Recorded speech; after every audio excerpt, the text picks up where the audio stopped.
জীবন শিক্ষার এভরি মোমেন্টে সবাইকে স্বাগত। আজকে আমি হাজির হয়েছি ডিমের কারির রেসিপি নিয়ে। চলুন তবে দেখে নেওয়া যাক আজকের এই ডিমের কারির রেসিপিটা। এই রেসিপি তৈরি করার জন্য আমি 4টি ডিম নিয়ে নিয়েছি। ডিমগুলোকে আমি আগে থেকেই সিদ্ধ করে খোসা ছাড়িয়ে রেখে দিয়েছি। এই রেসিপিটা আমি বানাবো ঘরে থাকা উপকরণ দিয়ে, কিন্তু এর টেস্ট হবে অপূর্ব। হোটেল বা রেস্টুরেন্ট যেমন খেয়ে থাকেন ঠিক সেই স্বাদের। কড়াইটা আমি ওভেনে চাপিয়ে দিয়ে পরিমাণ মতো তেল দিয়ে দিয়েছি। এবার তেলটা গরম হয়ে গেলে কড়ার গায়ে লাগিয়ে দিলাম। দিয়ে এর মধ্যে আমি হাফ চামচ হলুদ গুঁড়ো দেব। এবার আমি দিয়ে দেব সামান্য একটু লবণ। লবণটা দেওয়ার পরে তেলের সাথে ভালো করে এগুলো মিশিয়ে দেব। দেওয়ার পরে একে একে ডিমগুলো আমি দিয়ে দেব। দিয়ে একটু ভেজে নেব। খুব কড়া করে ভাজবো না, অল্প করেই ভেজে তুলে নেব অন্য একটা পাত্রে। ডিমগুলো আমি একে একে নামিয়ে নেব। নামিয়ে নেওয়ার পরে বাকি তেলটার মধ্যে আমি পুরো রেসিপিটা করে নেব। এবার আমি তেলের মধ্যে একটা গোটা তেজপাতাকে 2 টুকরো করে দিয়ে দেব। দিয়ে দিলাম। দেওয়ার পরে এর মধ্যে দিয়ে দেব 1 চামচ গোটা মৌরি। দিয়ে ফোড়নটাকে রেডি হওয়া পর্যন্ত করে অপেক্ষা করব। মৌরিটাকে দিয়ে দিলাম। এবার আমি ফোড়নটাকে কিছুক্ষণ তেলের মধ্যে নাড়ি চাড়িয়ে নেব। একটা গোটা পেঁয়াজ আমি ক্যাশারে ঘষে রেখেছিলাম, সেই পেঁয়াজটাকে আমি এই তেলের মধ্যে দিয়ে দেব। তেলের মধ্যে পেঁয়াজটা দিয়ে দিলাম। দেওয়ার পরে এটাকে আমি একদম পুরো লাল লাল করে ভেজে নেব। পেঁয়াজটা যখন লাল লাল করে ভাজা হয়ে যাবে, তারপরে আমি এর মধ্যে পরের মশলাটা দেব। পেঁয়াজটা আমার মোটামুটি সুন্দর করে ভাজা হয়ে গেছে। এবার আমি 1 চামচ আদা বাটা দিয়ে দেব। আদাটা দিয়ে দিলাম।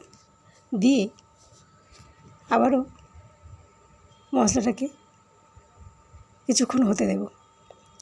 দেওয়ার পরে আমি দিয়ে দেব 1 চামচ রসুন বাটা। এই সমস্ত মশলাটা আমি তেলের সঙ্গে একদম ভালো করে ভেজে নেব।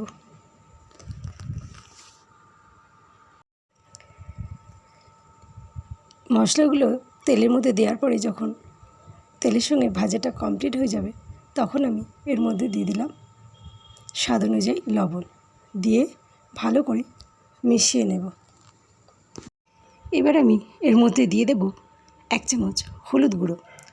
হলুদ গুঁড়োটা দিয়ে সমস্ত উপকরণের সঙ্গে ভালো করে মিশিয়ে দেব। মিশিয়ে দেওয়ার পরে আমি এর মধ্যে দিয়ে দেব 1 চামচ ধনে গুঁড়ো।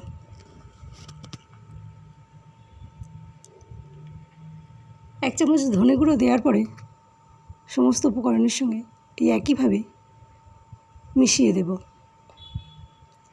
মিশিয়ে দেওয়ার পরে আবারও আমি এর মধ্যে দিয়ে দেব 1 চামচ জিরে গুঁড়ো।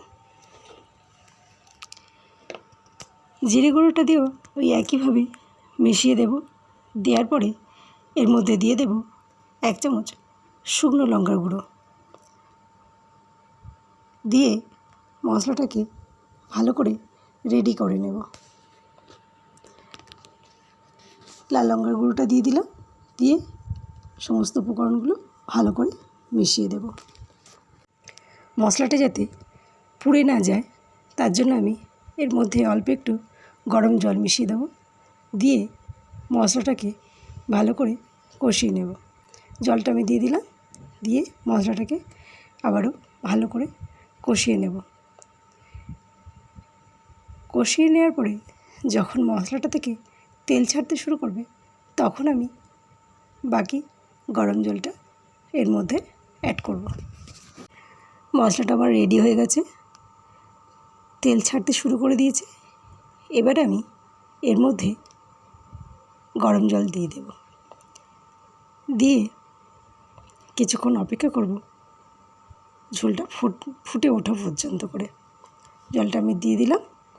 এবার আমি কিছুক্ষণ অপেক্ষা করব যতক্ষণ না ঝোলটা ফুটে উঠছে।